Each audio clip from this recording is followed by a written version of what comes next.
Hello students, welcome to Study Alpha. My name is Shivendu Yashvi. तो चलिए बच्चे, स्टार्ट करते हैं हम लोग आज का क्लास। लास्ट टाइम डिसकंटिन्यू हो गई थी क्लास कुछ टेक्निकल इश्यूज के कारण। तो आज से बच्चे आपको कंटिन्यू क्लासेस देखने को मिलेगा, ठीक है। तो हमारे स्टडी अल्फा चैनल पे बने रहें, चैनल को शेयर करें और सब्सक्राइब करें, ठीक है। तो लास्ट क्लास में हमने जो कुछ भी पढ़ा था, हम आपको 5 से 10 मिनट में रिकैप रिविजन करवा देंगे साथ ही साथ, और उसके बाद के टॉपिक्स को हम कंटिन्यू करेंगे, ठीक है। तो एक इंपॉर्टेंट इंफॉर्मेशन है बच्चे, चलिए उसे देखते हम लोग हैं, फिर आगे बढ़ेंगे। इंपॉर्टेंट इंफॉर्मेशन ये है कि जो भी बच्चे क्लास 10th को पढ़ना चाहते हैं, ठीक है, जो बच्चे क्लास 10th को पढ़ना चाहते हैं इस चैनल से, उनके लिए क्लासेस रिकॉर्डेड मिलेगा मंडे, वेडनेसडे और फ्राइडे में, ठीक है। मंडे, वेडनेसडे और फ्राइडे में।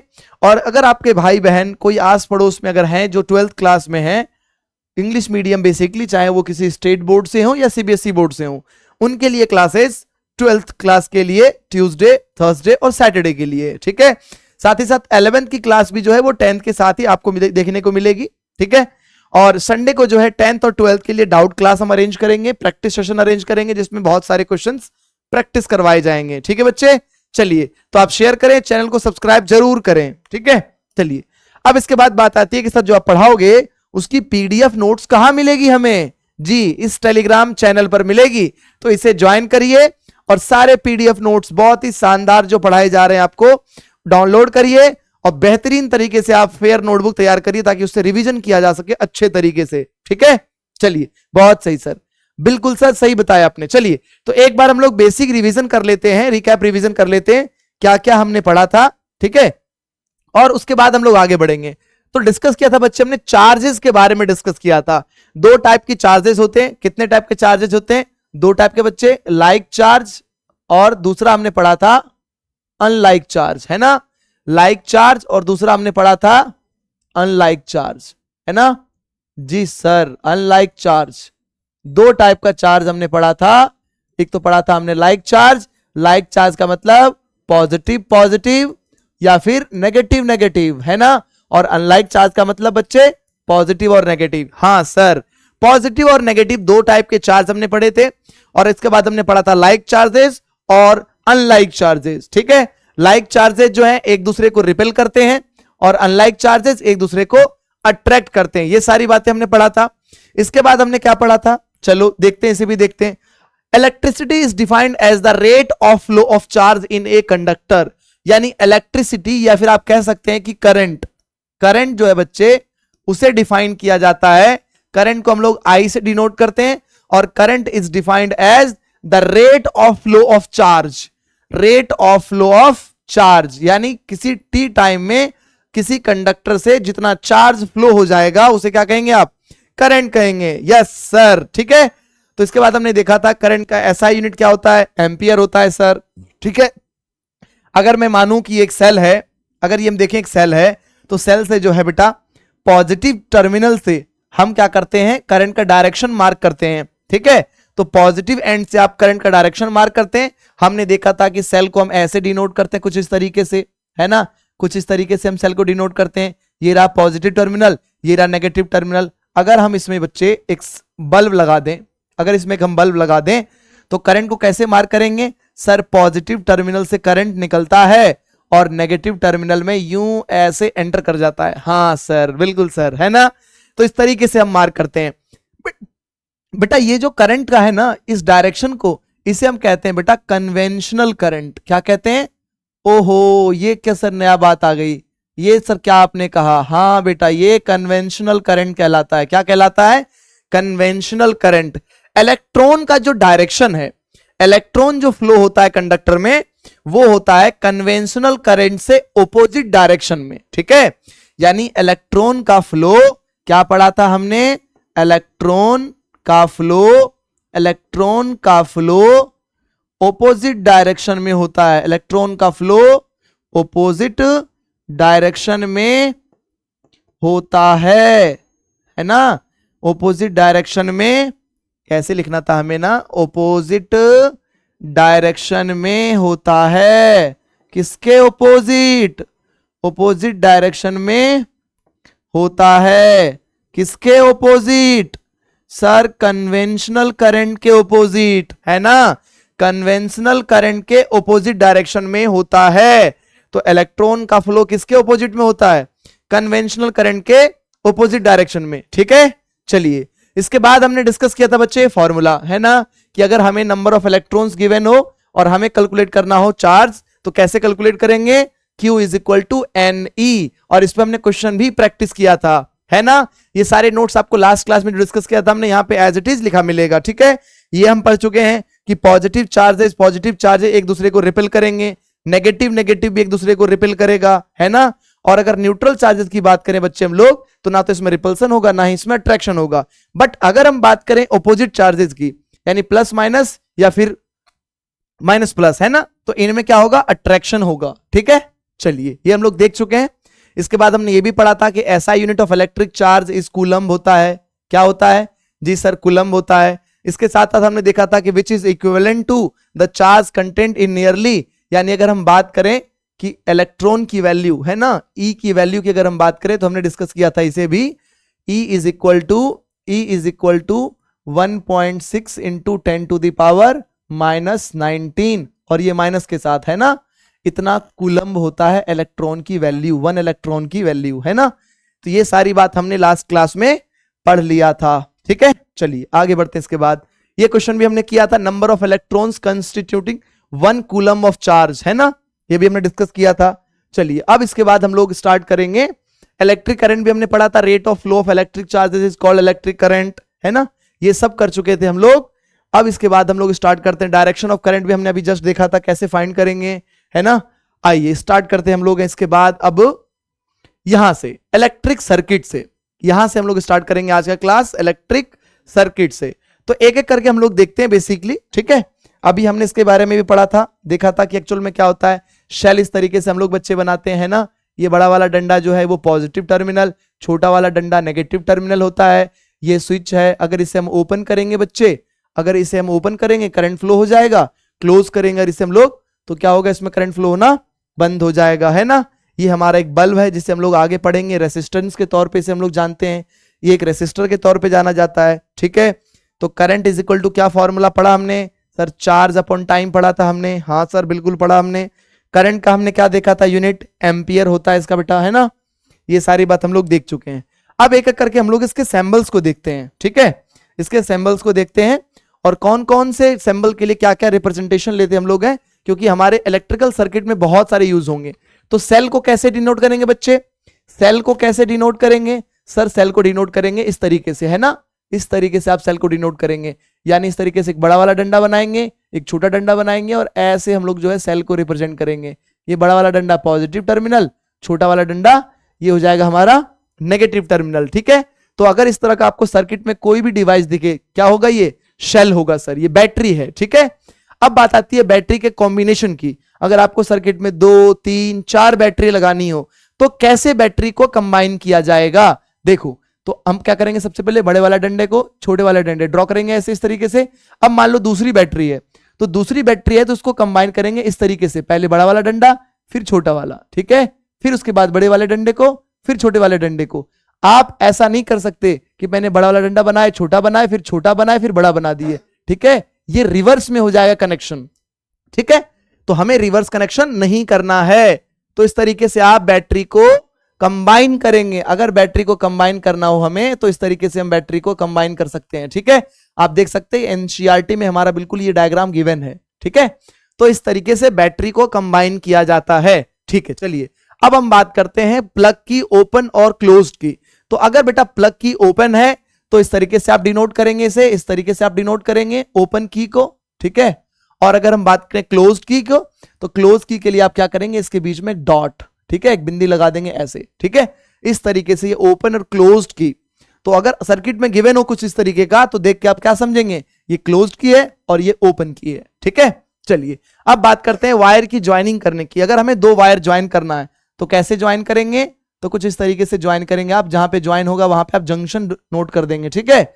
इस तरीके से आप जंक्शन पॉइंट कर देंगे। अब आती है वायर क्रॉसिंग की। तो वायर क्रॉसिंग करने के लिए हम क्या करेंगे सर? इस तरीके से हम लोग क्या करेंगे? ऐसे ड्रॉ करेंगे और इसके बाद जो है ऐसे ओवरलैपिंग करता हुआ दिखा देंगे, ठीक है। जनरली हम लोग जब सर्किट में कंबाइन करते हैं वायर को तो इस तरीके से कर लेंगे, लेकिन जब हम सर्किट में वायर एक दूसरे के ऊपर से निकाल रहे होते हैं तो ऐसे शो कर देते हैं, ठीक है। ये नहीं कि हमने ऐसे ड्रॉ किया और ऐसे ड्रॉ कर दिए, ठीक है, ये गलत रिप्रेजेंटेशन हो जाएगा क्रॉसिंग ऑफ वायर का, ठीक है। चलिए अब बात आती है इलेक्ट्रिक बल्ब की। तो जनरली ऐसा जो है बना पाना थोड़ा डिफिकल्ट होता है, तो अगर आप चाहें तो इस तरीके से इसे आप डिनोट कर सकते हैं, है ना। हमने भी अभी ऐसे बनाया था, तो इस तरीके से आप जो है बल्ब ड्रॉ कर सकते हैं सर्किट में। अब आती है बात रेसिस्टर की। रेसिस्टर का रिप्रेजेंटेशन सर्किट में कैसे करेंगे, ऐसे जिग जैग पाथ से, ठीक है। बेसिकली रेसिस्टेंस क्या करता है, करंट के फ्लो को डिस्टर्ब करता है, ठीक है। तो हम लोग क्या करते हैं, डिस्टर्बेंस शो करने के लिए ऐसे जिग जैग पाथ बना देते हैं, क्योंकि अगर स्मूथ सरफेस आप जनरली जानते हैं, अगर स्मूथ हो, रफ सरफेस ना हो तो आसानी से हम मूव करते हैं, है ना। अगर सड़कें बनी हुई हमारे घर के आसपास या हाईवेज में स्मूथ होती है, आसानी से चलते हैं, लेकिन अगर गड्ढे हों, उबड़ खाबड़ हों, तो हमें ट्रैवलिंग करने में क्या होती है, प्रॉब्लम होती है ना, तो स्मूथनेस नहीं होती है। एक्चुअल में अगर रेसिस्टेंस ज्यादा हो, इसका मतलब यह है कि इलेक्ट्रॉन के फ्लो को यह ज्यादा डिस्टर्ब करेगा, इसीलिए हम लोग ऐसे जिग जैग पाथ बनाते हैं, ठीक है। चलिए अब इसके बाद पढ़ते हैं वेरिएबल रेसिस्टेंस की बात करेंगे या रियोस्टेट की बात करेंगे।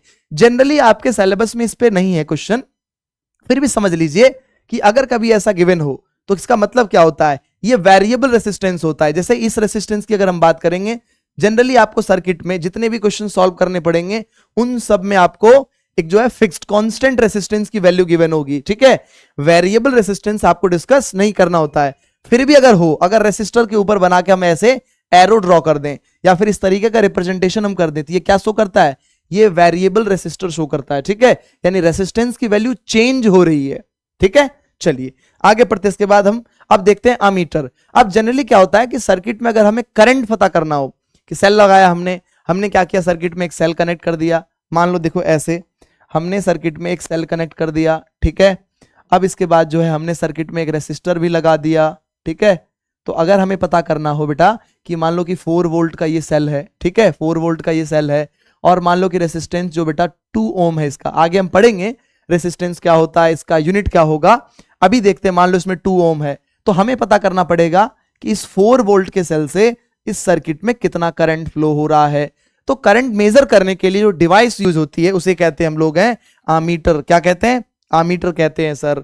और आमीटर को कैसे आप रिप्रेजेंट करेंगे, तो आमीटर को रिप्रेजेंट करने के लिए क्या करेंगे, एक ऐसे सर्कल बनाएंगे, बीच में ए लिख देंगे, ठीक है, और इस तरीके से, ठीक है, करंट के डायरेक्शन में इसे लगा देंगे, तो ये वाला जो है पॉजिटिव हो जाएगा और ये नेगेटिव हो जाएगा, ठीक है।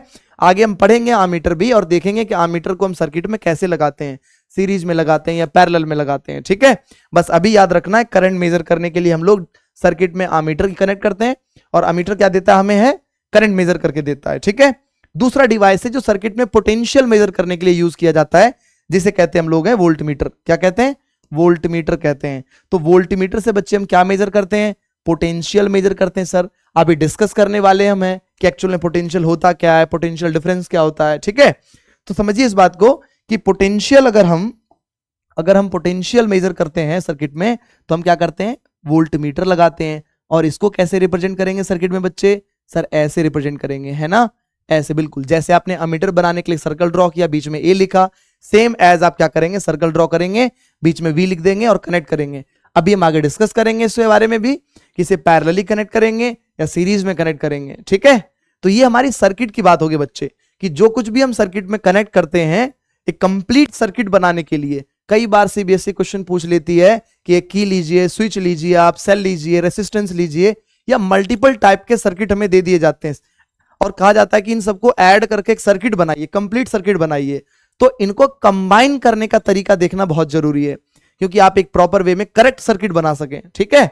तो इसको भी देखेंगे हम लोग आगे। चलिए, तो इसके बाद हम लोग अब आगे बढ़ते हैं, क्वेश्चन की तरफ देखते हैं हम लोग हैं कि अगर हमें ये टेस्ट के लिए क्वेश्चन है, हालांकि हमने इसका सॉल्यूशन गिवन है बच्चे, सॉल्यूशन दे रखा हमने है, फिर भी आप देखिए कि calculate the number of electrons constituting 1 coulomb of charge. तो कैसे निकालेंगे, हाँ सर ये तो आपने पढ़ाया था, N is equal to Q upon E. ये कहां से आया सर, ये फॉर्मूला यहां से आया, क्योंकि आपने पढ़ाया Q is equal to N into E, है ना। हमें क्या बताना था, हमें बताना था नंबर ऑफ इलेक्ट्रॉन्स, ठीक है, नंबर ऑफ इलेक्ट्रॉन्स। तो यहां से बेटा जो N है ना, ये क्या रिप्रेजेंट करता है, ये रिप्रेजेंट करता है नंबर ऑफ इलेक्ट्रॉन्स, ठीक है। और E क्या है, ई तो सर 1 इलेक्ट्रॉन है, इसकी वैल्यू तो 1.6 इंटू 10 टू द पावर -19 है, और गिवन कितना है 1 कूलम्ब ऑफ चार्ज दिया हुआ बच्चे। तो क्यू की वैल्यू कितनी दी हुई है 1 कूलम्ब। इन सबको पुट करके आप वैल्यू निकालेंगे तो कितना आ जाएगा आंसर, सर आंसर आ जाएगा 6.25 इंटू 10 टू द पावर 18 है ना। और ये नंबर ऑफ पूछ रहा है आपसे इलेक्ट्रॉन, तो इसका कोई यूनिट नहीं होगा जी सर, बिल्कुल ठीक है। चलिए आगे बढ़ते, इसके बाद हम लोग हैं अब आते हैं इसके मेन पॉइंट से स्टार्ट करते हैं जहां से हमारी थ्योरी होगी, और इसे समझिए अच्छे से। अब इसके बाद हम लोग देखते हैं, ठीक है। पोटेंशियल डिफरेंस की बात आती है, क्या होता है पोटेंशियल डिफरेंस। तो बेटा डेफिनेशन होता है पोटेंशियल डिफरेंस का, it is the work done in moving unit charge from one point to another. जब आप किसी यूनिट पॉजिटिव चार्ज को इंफिनिटी से, किसी इंफिनिटी पॉइंट से अनदर पॉइंट तक उठा के लाते हैं, ब्रिंग करके लाते हैं ना, तो उसे क्या कहते हैं हम लोग हैं, उसे पोटेंशियल डिफरेंस कहते हैं। जैसे आप मान लीजिए कि ये इंफिनिटी पॉइंट है, ठीक है, आप यहां से एक चार्ज को उठा के ला रहे हैं किसी अनदर पॉइंट पे, यहां पे पोटेंशियल होगी मान लो VA, यहां पोटेंशियल है VB। तो जब आप बच्चे VB माइनस VA करेंगे तो ये क्या है, पोटेंशियल डिफरेंस है। और इंफिनिटी पे पोटेंशियल कितना होता है, 0 कंसीडर हम लोग करते हैं, ठीक है। तो एक्चुअल में पोटेंशियल डिफरेंस लिया जाता है इस तरीके से। तो पोटेंशियल डिफरेंस क्या लिखा जाता है बच्चे, ये लिखा जाता है work done divided by charge, ठीक है। जिस यूनिट पॉजिटिव चार्ज को आपने इंफिनिटी से उठा के लाया, उस चार्ज से अगर डिवाइड कर दें वर्क डन से, तो फॉर्मूला क्या बनेगा, इस तरीके से। जनरली हमें समझना होता है फॉर्मूला इस तरीके से, है ना। इस डिफरेंस को हम लोग क्या कहते हैं, VB माइनस VA को क्या कहेंगे, पोटेंशियल डिफरेंस। तो इसको कभी कभी ऐसे भी लिखा जाता है बच्चे, delta V is equal to W divided by Q, है ना। ये फॉर्मूला बन जाएगा हमारा पोटेंशियल डिफरेंस का, ठीक है। या फिर आप जनरली देखेंगे बुक्स में तो ऐसे लिखा मिलेगा आपको, V is equal to W by Q। W क्या है सर, W वर्क डन है। क्या है बच्चे, सर W वर्क डन है, हाँ सर बिल्कुल वर्क डन है। और Q क्या है सर, Q तो हमने पढ़ा है, ये चार्ज है ना। ये वो यूनिट पॉजिटिव चार्ज है जिसे हमने इंफिनिटी से उठाकर किसी B पॉइंट पर, मान लो यहां पर कोई पॉइंट है B पॉइंट है, ठीक है, जिसे हमने इंफिनिटी से उठाकर B पॉइंट पर लाया है।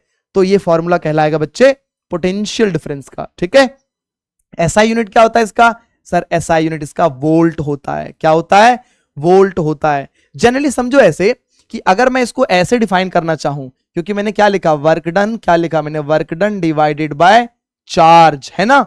तो मैं इसका एक और SI यूनिट बना सकता हूं, कैसे सर, वर्क डन तो जूल में लिखा जाता है ना, वर्क डन तो जूल में लिखते हैं, और चार्ज के लिए तो सर हमने पढ़ा है कूलम्ब होता है। इसका मतलब क्या हुआ सर, कि वोल्ट का मतलब हुआ 1 वोल्ट की अगर हम बात करें तो सर 1 वोल्ट का मतलब 1 joule of energy divided by 1 coulomb charge. हाँ सर बिल्कुल लिख सकते हैं ऐसे। तो आप कह सकते हैं कि जूल पर coulomb is equal two volt, है ना, जूल पर coulomb is equal two volt भी कह सकते हैं हम लोग हैं, ठीक है। तो यहां तक हो गए क्लियर। तो क्या पढ़ा हमने सर पोटेंशियल का डेफिनेशन पढ़ा, हमने देखा पोटेंशियल होता क्या है, पोटेंशियल डिफरेंस का फॉर्मूला क्या लिखेंगे, साथ ही साथ हमने देखा पोटेंशियल का SI यूनिट क्या होगा, और कैसे हम लोग जूल पर कूलम्ब को 1 वोल्ट कहते हैं, ठीक है। ये भी हमने साथ साथ देखा। अब देखें यहाँ पे डेफिनेशन जो है बेसिकली आपके इंटरनल एग्जाम में या कई बार CBSE भी 1 मार्क्स में पूछ लेती है कि डिफाइन करके बताइए 1 वोल्ट क्या होता है ना। 1 वोल्ट को डिफाइन करिए। तो हम आपके लिए स्टेटमेंट लिख दिए बिल्कुल कि the potential difference between 2 points is said to be 1 volt. अगर हम किसी 2 पॉइंट के बीच का पोटेंशियल डिफरेंस 1 वोल्ट कहते हैं, if 1 joule of work is done in moving 1 coulomb of electric charge. यही हमने कहा था ना कि 1 जूल ऑफ वर्क डन अगर 1 कूलम्ब ऑफ इलेक्ट्रिक चार्ज को मूव कराने के लिए करना पड़े हमें, that is called potential difference from 1 point to another, ठीक है। तो ये हमारा डेफिनेशन हो जाएगा, एज इट इज आप इसे रट लेंगे और एग्जाम में लिख देंगे, अच्छे मार्क्स आएंगे बिल्कुल, है ना। चलिए, तो इस तरीके से हमने देखा पोटेंशियल डिफरेंस क्या होता है, डेफिनेशन, यूनिट वगैरह सब कुछ, ठीक है। और ये हमने बहुत इंपॉर्टेंट क्वेश्चन भी हमने डिस्कस किया कि व्हाट इज 1 वोल्ट, ठीक है। चलिए आगे बढ़ते, इसके बाद हम लोग आप समझते हैं एक जनरल एग्जांपल के जरिए कि पोटेंशियल डिफरेंस होता क्या है, ठीक है। पोटेंशियल डिफरेंस होता क्या है, जनरली अगर हम मान लें कि एक कंटेनर हमारे पास बच्चे, एक कंटेनर है हमारे पास कुछ इस तरीके का, है ना, और इस कंटेनर में वाटर जो है फिल किया गया है ना, ये कंटेनर है बच्चा हमारा, और इसमें जो है वाटर फिल किया गया इस तरीके से। एक दूसरा कंटेनर हमने लिया जिसका नाम है बी और इसमें वाटर फिल है थोड़ा सा कम, है ना। तो आप जनरली जानते हैं अगर मैं टैप यहां से ये ओपन करूं तो क्या होगा सर, इसमें से वाटर फ्लो होता हुआ इसमें चला जाएगा। क्यों जाएगा ये हम जानते हैं, क्योंकि इसमें जो है प्रेशर ज्यादा होगा, प्रेशर डिफरेंस के कारण क्या होगा, वाटर ए से बी में फ्लो हो जाएगा, है ना, वाटर ए से बी में फ्लो हो जाएगा। सेम काम हम यहां पढ़ते हैं, बहुत हम डीप में नहीं जाएंगे, इस बात को समझेंगे जनरली कि जब हम सर्किट में कनेक्ट करते हैं सेल को, है ना, जब हम सर्किट में कनेक्ट करते हैं सेल को और एक रेसिस्टर लगाते हैं, तो हमने ये पढ़ा अभी जस्ट कि जी पोटेंशियल सर जो है ऐसे होता है सर कि इसमें जो है करंट फ्लो होना स्टार्ट हो जाता है, ऐसे करंट फ्लो होना स्टार्ट हो जाता है सर्किट में। पॉजिटिव वाले टर्मिनल को हम कंसीडर करेंगे करंट फ्लो, कन्वेंशनल करंट के डायरेक्शन को, है ना। अब यहां समझिए इस बात को, ये पॉजिटिव टर्मिनल है, ये नेगेटिव टर्मिनल है। इसका मतलब ये हुआ कि अगर मैं इस वायर के दोनों एंड को कंसीडर करूं बच्चे, ठीक है, तो यहां पर जो है ना लोअर पोटेंशियल होगा, क्या होगा, लोअर पोटेंशियल होगा, यहां पर हायर पोटेंशियल होगा, ठीक है। और इस कारण से क्या होती है बच्चे, अगर हम बात करें इस वायर में, वायर की पोटेंशियल जो वायर का जो है ना रेसिस्टेंस जीरो कंसीडर किया जाता है, वायर का जो रेसिस्टेंस क्या है, कनेक्टिंग वायर का रेसिस्टेंस हम जीरो कंसीडर करते हैं। तो इस कारण से क्या होता है, पोटेंशियल ड्रॉप नहीं होता, यानी यहां पर पोटेंशियल जो है V हो जाएगा बच्चे मान लो, और यहां पर पोटेंशियल क्या हो जाएगा, जीरो हो जाएगा। तो करंट इसीलिए इधर से फ्लो होता है क्योंकि इधर हायर पोटेंशियल है, इधर लोअर पोटेंशियल है। जैसे आपने देखा इस टैंक में जहां वाटर का ज्यादा प्रेशर था, ज्यादा से कम की तरफ फ्लो हो रहा था ड्यू टू प्रेशर डिफरेंस, यहां पर बच्चे करंट फ्लो होता है ड्यू टू पोटेंशियल डिफरेंस, ठीक है। तो इस एंड पे हायर पोटेंशियल, इस एंड पे लोअर पोटेंशियल, इस कारण से फ्लो होता है electric current from higher potential to lower potential, ठीक है। यस सर, चलिए इस पे बहुत ज्यादा हमें डिटेल नहीं डिस्कस करना, आगे बढ़ते हैं। इसके बाद पोटेंशियल मेजर कैसे करते हैं सर, पोटेंशियल मेजर किया जाता है बच्चे, एक डिवाइस है जिसका नाम है वोल्टमीटर। क्या नाम है, वोल्टमीटर। आप देख रहे हैं ये डिवाइस है हमारा वोल्टमीटर, जिससे हम लोग क्या करेंगे, पोटेंशियल मेजर करेंगे, है ना। सॉरी, तो पोटेंशियल मेजरिंग डिवाइस है ये, है ना। इसका नाम क्या है सर, इसका नाम है वोल्टमीटर। इसका नाम क्या है सर, इसका नाम है वोल्टमीटर। क्या नाम है बच्चे, इसका नाम है वोल्टमीटर, ठीक है। तो अगर आप देखेंगे यहां लिखा है मूविंग कॉइल गैल्वेनोमीटर, ये बहुत कॉम्प्लेक्स बातें नहीं है। हम लोग क्या करते हैं, एक डिवाइस होती है जिसका नाम है गैल्वेनोमीटर, गैल्वेनोमीटर से हम लोग बनाते हैं वोल्टमीटर और आमीटर, है ना। तो इसकी थ्योरी हमें डिस्कस करनी होती है बहुत स्टैंडर्ड क्लास में, 12th में डिस्कस करेंगे हम लोग। तो अभी बस हमें इतना पढ़ना होता है, हमारे सिलेबस में है भी नहीं, हमें बस इतना पढ़ना है कि ये device which measure potential is called voltmeter and basically voltmeter को कनेक्ट किया जाता है बच्चे, कहां कनेक्ट किया जाता है, तो वोल्टमीटर का कनेक्शन होगा बच्चे पैरेलल टू द रेसिस्टर, ठीक है। आप क्या करते हैं, रेसिस्टर के पैरेलल में लगाते हैं वोल्टमीटर को, ठीक है। तो अगर आप सर्किट से पैरेलल में लगाएंगे वोल्टमीटर को तो क्या मेजर करेंगे, आप वोल्टेज मेजर कर पाएंगे कि कितना सर्किट में फ्लो हो रहा है, ठीक है। तो इसे याद रखना है। चलिए आगे बढ़ते इसके बाद, अब आते हैं हम लोग हैं ओम्स लॉ पे। वेरी इंपॉर्टेंट लॉ है बच्चे, कई बार बहुत बार तो जो है ना सीबीएसई ने डायरेक्ट पूछ लिया है, define Ohm's law and draw the graph of V versus I, है ना। तो ये बहुत इंपॉर्टेंट है, इसे हम लोग बिल्कुल अच्छे से याद कर लेंगे।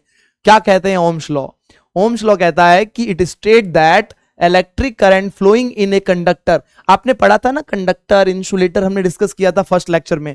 अगर आपने लेक्चर नहीं देखा है तो बेटा फर्स्ट लेक्चर का लिंक जो है इस वीडियो के डिस्क्रिप्शन में हम डलवा देंगे, ठीक है, जरूर देखिएगा। उस पर हमने डिस्कस किया था कि कंडक्टर क्या होता है, इंसुलेटर क्या होता है, तो उसको अच्छे से देख के समझ लेना है। फिर भी हम एक बार डिस्कस करते हैं। कंडक्टर वो मटेरियल होता है बेटा जिसमें आसानी से इलेक्ट्रॉन फ्लो होता है, ठीक है, उसमें करंट के फ्लो को, इलेक्ट्रॉन के फ्लो को रेसिस्ट नहीं करता है कोई भी फेनोमेना, ठीक है। बट अगर हम इंसुलेटर की बात करें, जैसे आप समझिए प्लास्टिक मटेरियल हो गया, वुड हो गया, ये सब क्या है, इंसुलेटर है, इसमें इलेक्ट्रॉन्स फ्लो नहीं हो सकते, बहुत ज्यादा रेसिस्टेंस ऑफर करता है, ठीक है। अब क्यों करता है, कैसे करता है, ये सारी बातें हमने डिस्कस किया था, ठीक है। तो फर्स्ट लेक्चर को जरूर देखिएगा अगर आपको बहुत अच्छे से समझना है कंडक्टर क्या होता है, इंसुलेटर क्या होता है, ठीक है। अभी बस हम ये याद रखेंगे कि कंडक्टर इस तरह का डिवाइस होता है जिसमें आसानी से इलेक्ट्रॉन फ्लो होता है, इलेक्ट्रॉन इजीली फ्लो हो सकता है, ठीक है। चलिए तो अब ये कह रहा है कि it state that electric current flowing in a conductor is directly proportional to the potential difference across the end. ये कहना चाह रहा है कि पोटेंशियल डिफरेंस जो है सर्किट का उससे डायरेक्टली प्रोपोर्शनल होता है आई। हाँ, V directly proportional to I, ठीक है। And the conductor provided temperature and other physical condition remains constant. हाँ बिल्कुल, हमें जो है टेम्परेचर या फिर अदर जो भी फिजिकल कंडीशंस हैं उसे कांस्टेंट रखते हुए देखना है कि जब हम सर्किट में पोटेंशियल बढ़ाएंगे क्या सेम रेशियो में, सेम प्रोपोर्शन में करंट इंक्रीज हो रहा है या नहीं। यदि डिवाइस में ऐसा हो रहा हो तो डिवाइस कहलाएगा बच्चा ओमिक डिवाइस। क्या कहलाएगा सर? ओमिक डिवाइस कहलाएगा। सर ये क्या नाम हुआ, है ना, ओमिक डिवाइस। ओमिक डिवाइस बच्चा वो डिवाइस होता है, ओमिक डिवाइस वो डिवाइस होता है जो ओम्स लॉ को ओबे करता है। यानी अगर आपने सेल में पोटेंशियल इंक्रीज किया तो सेम प्रोपोर्शन में करंट इंक्रीज होता है, ठीक है। बिल्कुल सर, बिल्कुल सर। तो बच्चे अगर हमने यहां से प्रोपोर्शन हटाया तो प्रोपोर्शन हटाने के कारण हम क्या लिखेंगे, एक कांस्टेंट आएगा सर, और उस कांस्टेंट का नाम है बच्चे आर। क्या नाम है? आर। तो बच्चा फॉर्मूला हो जाएगा V is equal to R into I. Yes sir. हम इसको ऐसे भी समझ सकते हैं बच्चे कि अगर मैं V अपॉन आई लिखूं, V upon I, this is constant. यानी अगर सर्किट में बच्चा अगर सर्किट में V अपॉन आई का रेशियो कांस्टेंट है, दैट मींस कि डिवाइस इज ओमिक। क्या कहलाएगा? डिवाइस ओमिक डिवाइस कहलाएगा, ठीक है। और तो इसे कह सकते हैं, और कांस्टेंट क्या है? ये कांस्टेंट ही तो आर है ना। बिल्कुल, यस सर। तो अब यहां से देखिए 2-3 फॉर्मूले आप बना सकते हैं, बहुत आसानी से 2-3 फॉर्मूले बना सकते हैं। क्या बना सकते हैं सर? पहला फॉर्मूला तो आपने बताया V is equal to I R. हाँ, अगर बेटा सर्किट में, अगर आपको इस पे बहुत सारे क्वेश्चन आते हैं, छोटे छोटे क्वेश्चन पूछे जाते हैं। अगर सर्किट का आपको रेसिस्टेंस बता दिया जाए, जो रेसिस्टर लगा हुआ है, अगर सर्किट में लगे हुए सेल का पोटेंशियल बता दिया जाए, पूछ लिया जाता है करंट बताओ, तो करंट निकालने के लिए हम डायरेक्ट फॉर्मूला निकाल लेंगे, इसी को सॉल्व करके निकाल लेंगे, I is equal to V upon R. हाँ सर, बिल्कुल सर, बिल्कुल सर। ये तो बहुत आसान कर दिया सर आपने, है ना। और तीसरा फॉर्मूला अगर हम मान लें, देखो एक तो ऐसे निकाल लेंगे, अगर सर्किट में फ्लो होने वाले करंट दे दिए जाए और रेसिस्टेंस बता दिया जाए रेसिस्टर का, तो हम पोटेंशियल निकाल लेंगे। जी सर। अगर सर्किट में मान लो हमें कि पोटेंशियल दिया हुआ हो और रेसिस्टेंस दिया हुआ हो, करंट पूछ ले कितना फ्लो हो रहा है, दूसरा फॉर्मूला लगा देना। और अगर मान लो कि सर्किट में लगे हुए रेसिस्टर का रेसिस्टेंस बताना है और आपको गिवन हो पोटेंशियल और करंट, तो आप तीसरा फॉर्मूला लगा लेंगे, है ना। बिल्कुल, यस सर, बहुत आसान हो गया सर, है ना। ऐसे आप लगा के निकाल लेंगे। आपको पता ही है पोटेंशियल का एसआई यूनिट क्या होता है, तो V का एसआई यूनिट। अगर हम एसआई यूनिट की बात करें बच्चे, अगर हम एसआई यूनिट की बात करें, सर एक बार फिर से बता दो एसआई यूनिट, है ना। देखो अगर हम एसआई यूनिट की बात करें तो V का एसआई यूनिट होता है बच्चा वोल्ट। क्या होता है सर? वोल्ट होता है। हाँ बिल्कुल। दूसरी अगर हम बात करें करंट का, तो करंट का एसआई यूनिट होता है एम्पियर। क्या होता है? हाँ सर, एम्पियर होता है। और तीसरा जो है एसआई यूनिट रेसिस्टेंस है, जिसका नाम है आर, है ना। मैं इसका नाम भी लिख देता हूं, है ना। इसका नाम अगर हम लिखेंगे तो क्या हो जाएगा इसका नाम बच्चे? इसका नाम है सर रेसिस्टेंस। इसे क्या पढ़ते हैं सर? रेसिस्टेंस पढ़ते हैं इसे हम लोग हैं, है ना। जी हाँ, इसे पढ़ते हैं रेसिस्टेंस, ठीक है।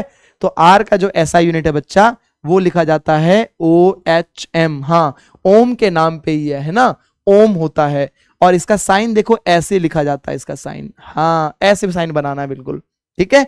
तो इस तरीके से हमने क्या देखा सर? ओम्स लॉ क्या होता है, ओम्स लॉ का फॉर्मूला हमने देख लिया, है ना। अगर कंडक्टर में V डायरेक्टली प्रोपोर्शनल हो I के, तो डिवाइस ओमिक कहलाएगा। अब आती है बात ग्राफ की। ग्राफ कैसे बनाना है, ध्यान देना। हमने बनाया ऐसे कुछ ग्राफ Y और X एक्सिस पे, ठीक है। ये रहा X एक्सिस और ये रहा बच्चा Y एक्सिस। Y एक्सिस पे मैंने लिखा पोटेंशियल को, वोल्टेज को लिखा, और X एक्सिस पे लिखा हमने करंट को लिखा, ठीक है। तो एक्चुअल में अगर Y वोल्टेज जो है करंट के डायरेक्टली प्रोपोर्शनल है, तो इसका जो ग्राफ बनेगा ना बेटा, वो ऐसे ग्राफ बनेगा, लीनियर ग्राफ बनेगा, बिल्कुल ठीक है। ग्राफ कैसा बनेगा? लीनियर। अगर क्वेश्चन आ जाए आपको डिफाइन करिए, आप बताइए क्या होता है ओम्स लॉ, डिफाइन करना अगर ओम्स लॉ को, तो स्टेटमेंट को लिख देंगे, और उसके बाद उसमें आता है अगर आपको कि V वर्सेस I का ग्राफ बनाइए, तो आप इस ग्राफ को एज इट इज ड्रॉ कर देना। साथ में बच्चा ये फॉर्मूला जरूर लिखना, ठीक है। V directly proportional to I और V is equal to RI या फिर IR, ठीक है। तो एकदम बिल्कुल फुल मार्क्स मिलेंगे, अच्छे अच्छे आपको मार्क्स मिलेंगे, ठीक है। चलिए, हाँ सर बिल्कुल समझ में आ गया। अब आगे बढ़ते हैं, इसके बाद क्वेश्चन टाइम। क्वेश्चन करते हैं हम लोग, एनसीईआरटी के क्वेश्चंस करते हैं और देखते हैं कि क्वेश्चंस को कैसे कर सकते हैं हम लोग, ठीक है।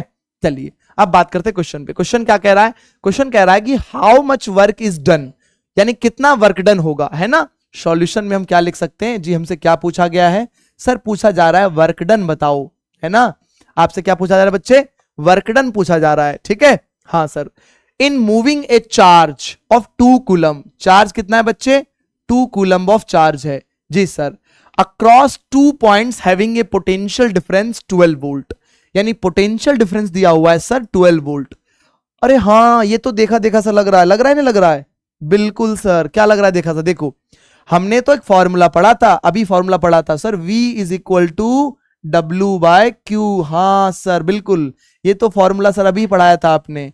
अब जरा देखो, हमें V पता है, हमें Q पता है, निकालना क्या है? W निकालना है, वर्क डन पता करना है सर। इस फॉर्मूले से फॉर्मूला बना लेंगे हम, कैसे sir? W is equal to V into Q। हाँ सर बिल्कुल सर, तो V कितना दिया हुआ है सर? सर वोल्टेज दिया हुआ है 12 वोल्ट, सर 12 मैंने लिखा। करंट चार्ज दिया हुआ है बस सर 2 कूलम, सर मैंने इसे 2 से मल्टीप्लाई कर दिया। और सर देखो सर 24। अच्छा sir, work done, work done का ऐसा यूनिट क्या होता है सर? जूल होता है। क्या होता है? जूल होता है, और इसे हम लोग कैपिटल J से रिप्रेजेंट करते हैं। हाँ सर, देखो कितना इजी क्वेश्चन था, है ना। ये एनसीईआरटी के हमारे एग्जाम्पल में था। तो अब अगर आप एनसीईआरटी के क्वेश्चंस देखें तो डरना नहीं है बिल्कुल भी, है ना, क्योंकि स्टडी अल्फा यूट्यूब चैनल पे सारे एनसीईआरटी के क्वेश्चन कराए जा रहे हैं, बहुत शानदार पढ़ाया जा रहा है, ठीक है। तो आपको यहीं से केमिस्ट्री पढ़ना है, यहीं से बायोलॉजी पढ़ना है और यहीं से फिजिक्स पढ़ना है मेरे साथ। तो आपकी पूरी एनसीईआरटी एकदम एग्जाम्पल, एक्सरसाइज, प्रीवियस ईयर सब खत्म करा के देंगे एकदम बिल्कुल, ठीक है। चलिए आगे बढ़ते हैं। इसके बाद तो ये बच्चा हो गया हमारा इस क्वेश्चन का आंसर। देखो कितना आसान है।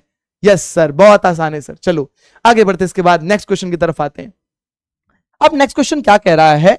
नेक्स्ट क्वेश्चन ये कह रहा है कि name a device that help to maintain a potential difference across a conductor, यानी आप उस डिवाइस का नाम बताइए जो किसी क्या करता है? पोटेंशियल डिफरेंस मेंटेन करता है कंडक्टर के अक्रॉस। सर उस डिवाइस का नाम है सेल, या फिर इसे हम बैटरी कह सकते हैं, या फिर आप इसे पावर सप्लाई कह सकते हैं सर। ये वो डिवाइस है सर जो कंडक्टर के अक्रॉस पोटेंशियल डिफरेंस क्रिएट करता है। हाँ सर, ये तो बहुत आसान क्वेश्चन है सर, बिल्कुल है ना, बहुत आसान क्वेश्चन। चलिए आगे बढ़ते हैं। इसके बाद next question, what is meant by saying that the potential difference between 2 points is 1 volt, यानी अगर मैं ये कहूं कि किसी what is meant by saying that, यानी मैं अगर ये कहूं कि पोटेंशियल डिफरेंस किसी 2 पॉइंट के बीच 1 वोल्ट है, इसका मतलब क्या हुआ? अभी अभी हमने पढ़ा था सर 1 वोल्ट का मतलब तो ये होता है कि 1 जूल अगर वर्क डन किया जाए 1 कूलम ऑफ चार्ज को मूव कराने के लिए from one point to another point, sir ये तो 1 वोल्ट कहलाता है। हाँ एग्जैक्टली यही डेफिनेशन लिखा जाएगा बच्चे कि when 1 joule of work is required to move a charge of 1 coulomb from one point to another, इसे ही हम लोग क्या कहेंगे सर? 1 वोल्ट कहेंगे, potential difference between 2 points. Yes sir, बिल्कुल देखो कितना आसान क्वेश्चन है। अब इसको आप कैसे डिफाइन कर सकते थे सर? ऐसे डिफाइन कर सकते थे, V is equal to W/Q, और सर 1 वोल्ट हमें डिफाइन करना था, तो sir 1 volt is equal to 1 joule divided by 1 coulomb. हाँ सर बिल्कुल, कितना आसान है देखो, है ना, बिल्कुल बहुत आसान क्वेश्चन है, ठीक है। चलिए अब आगे बढ़ते हैं नेक्स्ट क्वेश्चन की तरफ। नेक्स्ट क्वेश्चन क्या कहता है देखो बेटा, how much energy is given to each coulomb of charge passing through a 6 volt battery, यानी कितनी एनर्जी दी जानी चाहिए? क्या पूछ रहा है ये? How much energy is given to each coulomb of charge, हर एक कूलम ऑफ चार्ज को पास कराने के लिए किसी 6 वोल्ट बैटरी से कितनी एनर्जी की जरूरत है? तो देखो सिंपल सी बात है, हमने क्या लिखा यहां पे? Potential difference. फॉर्मूला हमने क्या पढ़ा था? V is equal to W/Q, है ना, उसी को हमने लिख दिया। Potential difference is equal to work done divided by charge, या फिर आप इसको ऐसे भी कह सकते हो, ऐसे भी कह सकते हो, work done is equal to V into Q, कह सकते हो। हाँ सर कह सकते हैं। तो तो आपसे क्या पूछा गया था, कितनी एनर्जी की जरूरत है किस चीज के लिए, 1 कूलम चार्ज को मूव कराने के लिए 6 वोल्ट बैटरी से। तो सर ऐसे लिख सकते हैं क्या, चार्ज को सर मैंने लिख दिया 1 कूलम, है ना, और मैंने लिख दिया यहां से बैटरी यानी पोटेंशियल कितना है सर। अच्छा सर एक बात बताओ, ये जो आप बार बार बैटरी लिख देते हो 6 वोल्ट, हाँ बेटा, जब भी कभी आपको सर्किट में दिखे वोल्ट में लिखा हुआ कोई डेटा, उसको आप वी बोलेंगे, क्या बोलेंगे, वी बोलेंगे, पोटेंशियल बोलेंगे, है ना। हाँ सर ऐसे पहचान लेंगे। आपको निकालना क्या था सर, हमें तो डब्ल्यू पता करना है, वर्क डन पता करना है, और सर अभी आपने फॉर्मूला बता दिया वर्क डन का, हमें सारा डेटा भी आपने लिख दिया सर, है ना। तो कैसे लिखेंगे बच्चे, Q इंटू वी, तो क्या करेंगे, Q सर 1 कूलम और V हो जाएगा 6 वोल्ट, यानी सर 6 जूल एनर्जी रिक्वायर्ड है 1 कूलम ऑफ चार्ज को पास कराने के लिए फ्रॉम 6 वोल्ट ऑफ बैटरी। हाँ सर बिल्कुल, है ना। तो इस तरीके से क्वेश्चन है हमारे एनसीईआरटी में। जो इंटेक्स्ट क्वेश्चन गिवन है बच्चे, सॉल्व नहीं आपको सॉल्व करना है, और देख रहे हो कितना आसान आसान क्वेश्चन है, बहुत आसान क्वेश्चंस हैं, है ना। चलिए अब आते हैं नेक्स्ट टॉपिक की तरफ, जिसे कहते हैं हम लोग हैं रेसिस्टेंस। तो अभी हमने क्या पढ़ा था, अभी हमने एक फॉर्मूला पढ़ा था सर, जिसमें हमने देखा था V is equal to I into R. Yes sir, हाँ सर बिल्कुल सर, इसमें जो R था बेटा, इसी का नाम था रेसिस्टेंस। सर ये क्या होता है रेसिस्टेंस, चलिए अब इसके बारे में थोड़ा सा हम लोग पीएचडी करेंगे कि रेसिस्टेंस होता क्या है, रेसिस्टेंस किन किन चीजों पर डिपेंड करता है, और इसके बाद जो सबसे इंपॉर्टेंट, जिसमें सबसे बच्चे परेशान होते हैं ज्यादा, किस किन किन फैक्टर्स पर डिपेंड करता है। और खास तौर पे एक फॉर्मूला आप पढ़ेंगे आगे अभी, R is equal to resistivity into length divided by area. इस पे क्वेश्चंस आते हैं, तो हम बच्चे आपको बहुत सारा क्वेश्चन करा के देंगे इस पे, ठीक है, ताकि जो भी एग्जाम्स में क्वेश्चन आए आराम से आप सॉल्व कर सकें। जी सर, चलो तो समझते हैं रेसिस्टेंस क्या होता है। सबसे पहले डेफिनेशन देखेंगे, resistance is a property of conductor, यानी किसी भी मटेरियल की अगर हम बात करें, चाहे वो कंडक्टर हो या इंसुलेटर हो, रेसिस्टेंस सब में होता है, ठीक है। हाँ किसी में कम होता है, किसी में ज्यादा होता है। एक तीसरे टाइप का मटेरियल होता है जिसे सेमीकंडक्टर कहते हैं, है ना। तो हमें नहीं पढ़ना सेमीकंडक्टर, बट याद रखिएगा 3 टाइप के मटेरियल होते हैं, कंडक्टर, इंसुलेटर और सेमीकंडक्टर। कंडक्टर में करंट फ्लो होता है, इंसुलेटर में करंट फ्लो नहीं होता है, और एक सेमीकंडक्टर मटेरियल जो बीच का है, ठीक है, जिसमें कभी कभी होता है कभी कभी नहीं होता है। तो टेम्परेचर बढ़ाने घटाने पर सेमीकंडक्टर की प्रॉपर्टी बदलती जाती है, तो वो हमें नहीं पढ़ना। अभी हमें क्या पढ़ना है, कंडक्टर और इंसुलेटर, जिसमें एक में होता है दूसरे में फ्लो नहीं होता है। तो कंडक्टर में करंट फ्लो होता है, लेकिन रेसिस्टेंस कंडक्टर में भी होता है। ऐसा नहीं कि आपने करंट फ्लो कराया और कंडक्टिंग मटेरियल में एकदम बिल्कुल दौड़ते चला जाएगा करंट, नहीं नहीं नहीं, इसमें भी रेसिस्टेंस ऑफर करता है वो, बट कम करता है ताकि कर सके इसमें फ्लो। तो रेसिस्टेंस एक ऐसी प्रॉपर्टी होती है किसी भी मटेरियल की, जैसे कि कंडक्टर है, ड्यू टू विच, जिसके कारण it resist the flow of electric current through it, ये क्या करता है, इलेक्ट्रॉन के फ्लो को डिस्टर्ब करता है, रेसिस्ट करता है, ठीक है। अच्छा सर, तो अब देखो बेटा, रेसिस्टेंस को तो हमने देख लिया था कि R से रिप्रेजेंट करते हैं, किससे रिप्रेजेंट करते हैं सर, R से रिप्रेजेंट करते हैं। अब देखने बारी आती है SI यूनिट क्या होता है। अभी अभी तो सर ने बताया था ओम होता है बच्चे इसका SI यूनिट, और साइन कैसे बनाते हैं, लिखते तो हैं OHM, लेकिन साइन बच्चे ऐसा इसका बनाते हैं, है ना, ऐसे साइन बना देंगे ओम का, ठीक है। ये बात हो गई रेसिस्टेंस की। यस सर, चलिए आगे बढ़ते हैं। इसके बाद हम लोग, अब बात आती है कि अगर 1 ओम को डिफाइन करना हो तो कैसे डिफाइन करेंगे। तो sir 1 ohm is defined as the resistance of conductor with a potential difference 1 volt. यानी जो फॉर्मूला आपने पढ़ा ना, V divided by I is equal to R, पढ़ा था ना आपने। इसी फॉर्मूले को हम ऐसे कह सकते हैं बच्चे, ऐसे कह सकते हैं आप हैं कि सर अगर 1 वोल्ट का पोटेंशियल डिफरेंस हो अक्रॉस द सर्किट, और उसमें 1 एम्पियर का करंट फ्लो हो रहा हो, कितना, 1 एम्पियर का करंट, तो सर ये तो कहलाएगा 1 ओम का रेसिस्टेंस। हाँ सर बिल्कुल बिल्कुल, इस तरीके से आप डिफाइन कर सकते हैं 1 ओम को। अगर स्टेटमेंट लिखना हो तो क्या कहेंगे, 1 ohm is defined as the resistance of a conductor with a potential difference of 1 volt. 1 volt applied to the end through which 1 ampere current flows. Yes sir.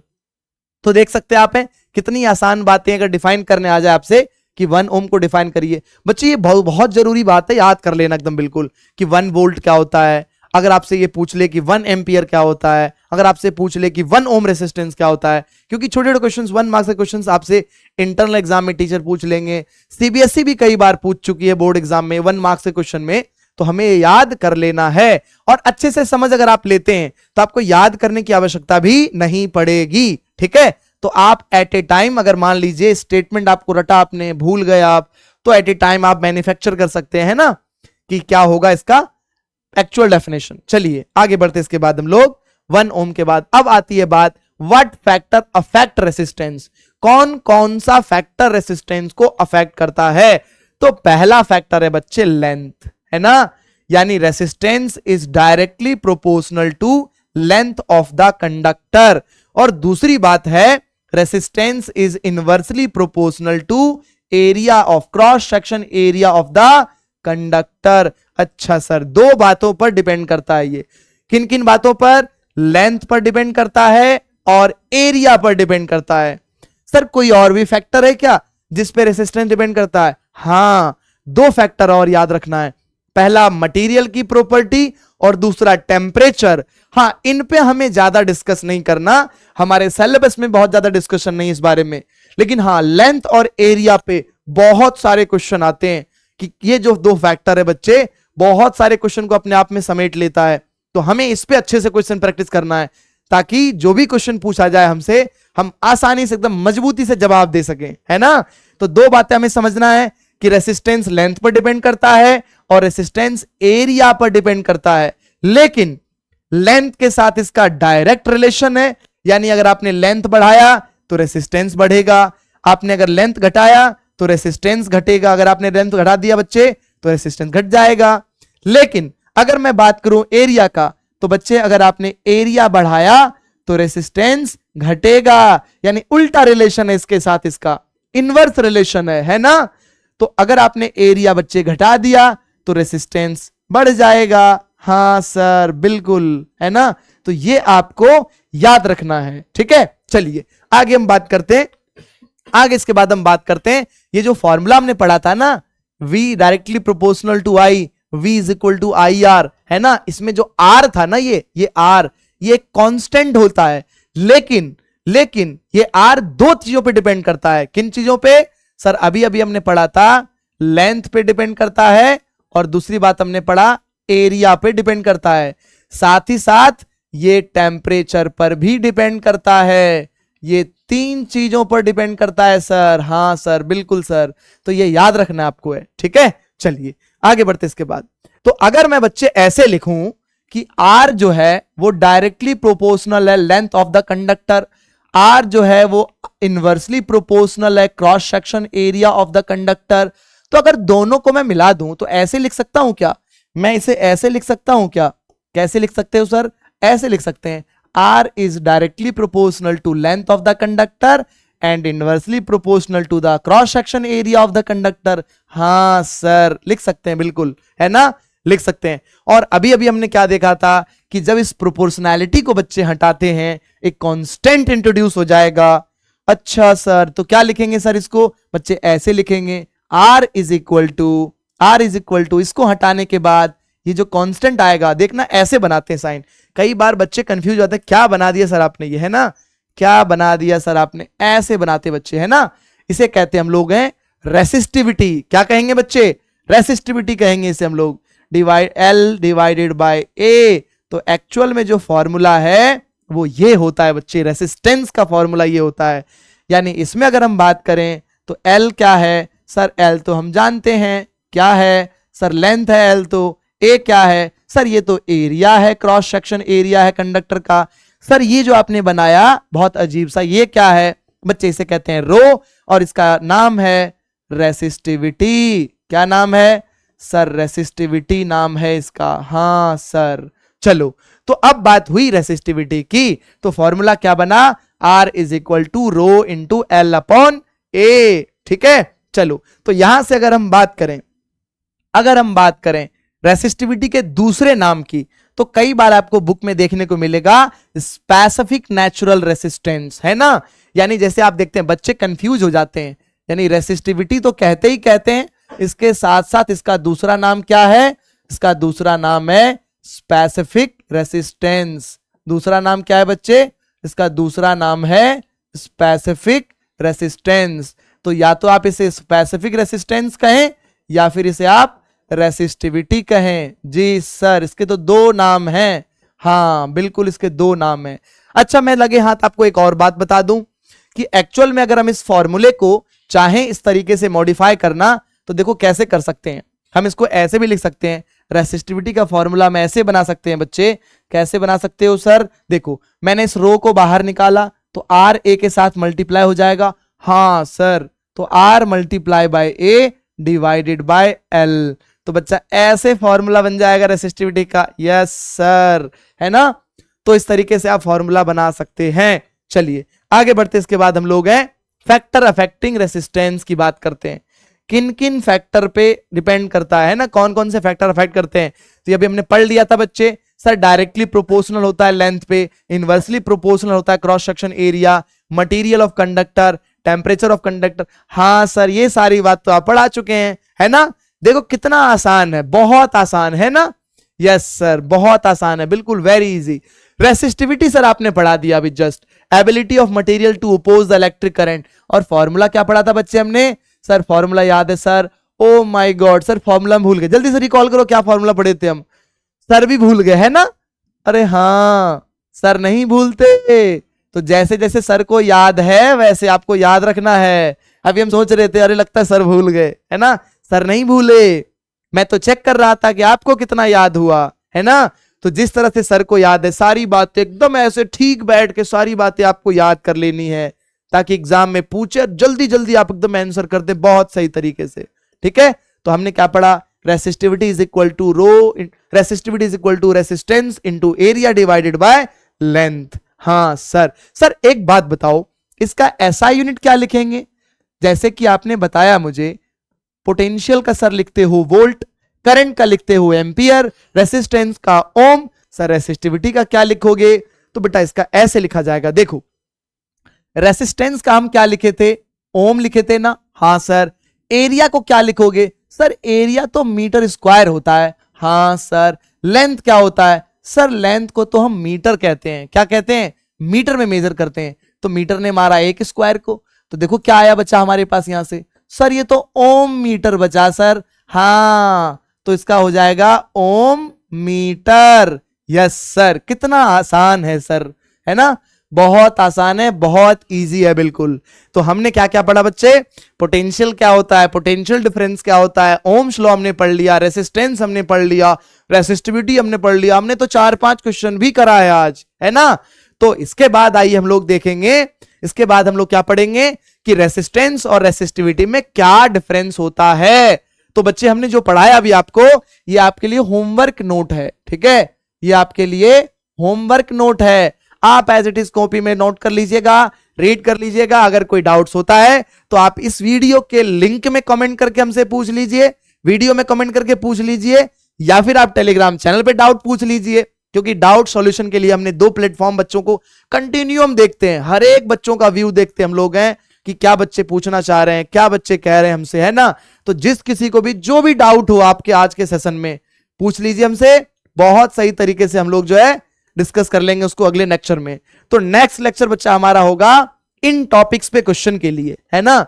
हम इन पे क्वेश्चंस प्रैक्टिस करेंगे। ठीक है, कि किस किस टाइप के प्रीवियस ईयर क्वेश्चंस पूछे जाते हैं, हमारे एनसीईआरटी में जो क्वेश्चंस हैं उसे हम कैसे कर सकते हैं बहुत सही तरीके से।